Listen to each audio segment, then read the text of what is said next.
आज मैले एउटा कविता लिएको छु। यो 2072 सालको भैँचालोको कविता हो यो र शीर्षक पनि भैँचालो नै छ। म कविता सुरु गर्न गइरहेको छु। तनमा थिएन लाज छोप्ने कालो, मनमा थिएन खुसीको उज्यालो।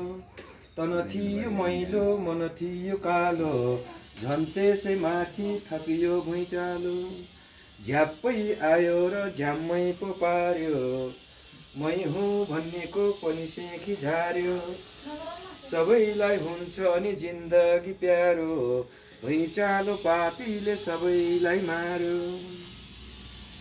भुइँचालोले जब जमिन थरथरायो, अर्ध पागल झैँ मान्छे बरबरायो। दरबार र घरबार सबै चरचरायो, तिग्रे पाखुरेको नि खुट्टा लरबरायो। स्यालले कुखुरा चोरे जस्तै भयो, चोरले सन्दुस फोरे जस्तै भयो। मृत्युले माया जोडे जस्तै भयो, प्राणले शरीर छोडे जस्तै भयो।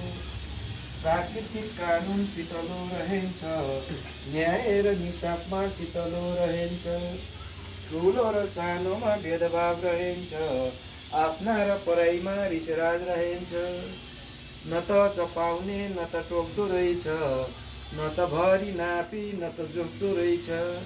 झाँक्री झैँ काँपेर टाप ठोक्दो रहेछ, झाँक्री झैँ कामेर टाप ठोक्दो रहेछ।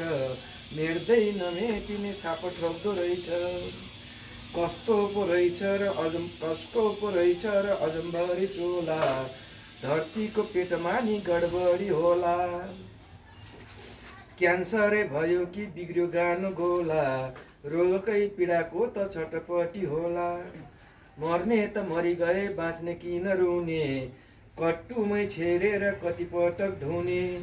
उद्देश्य लिनु रे जुन तारा छुने, संसारमा के छ र गर्दा नहुने, संसारमा के छ र गर्दा नहुने।